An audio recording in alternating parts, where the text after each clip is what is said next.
They weren't assholes. They were nice men, but they were hardcore. They were hard work. That voice, that mustache, that slow, steady stare that feels like it's measuring the horizon. For decades, Sam Elliott looked like the kind of man who could outlast any storm. But even legends feel pressure when the lights dim and the rumors start to swirl.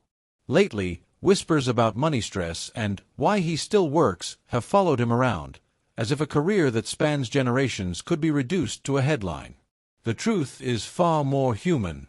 Born in Sacramento in 1944 and raised between California and Oregon, Sam grew up with a father who believed in hard work and straight talk. When he chose acting over a traditional path, he did it knowing he had, as his dad once warned, a snowball's chance in Hollywood. So he built himself the only way he knew how, slowly, stubbornly, job by job. Construction work by day.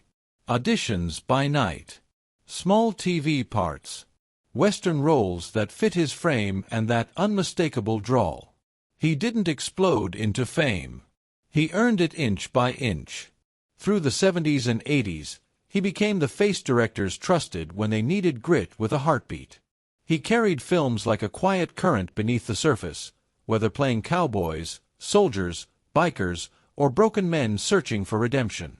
And at home, far from the noise, he built something steadier. Decades of marriage, a daughter he adores, a life in Malibu shaped more by routine than red carpets. He has always said humility matters.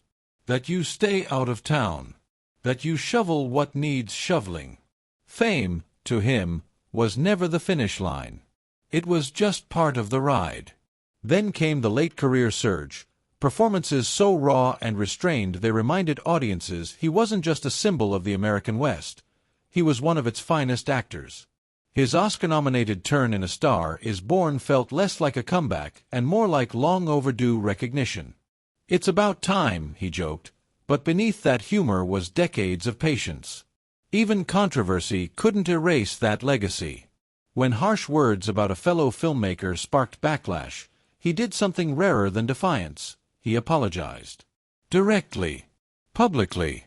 Without excuses. That, too, is part of the man behind the mustache. Now in his 80s, Sam chooses roles carefully. Not because he has to chase relevance, but because he guards what he represents. He has spoken about health challenges, about staying close to home, about turning down work that doesn't sit right in his gut. When the right script comes, one that feels honest, grounded, worth the time he has left, he says yes. Not out of desperation. Out of purpose. Because at this stage, it's not about proving anything.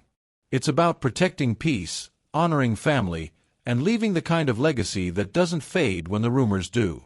Money comes and goes. Headlines flare up and burn out.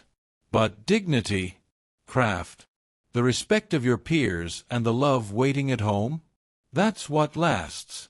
And if Sam Elliott is still working, maybe it's not because he has to. Maybe it's because a man who's spent his life riding toward the next horizon doesn't stop just because the trail gets quieter.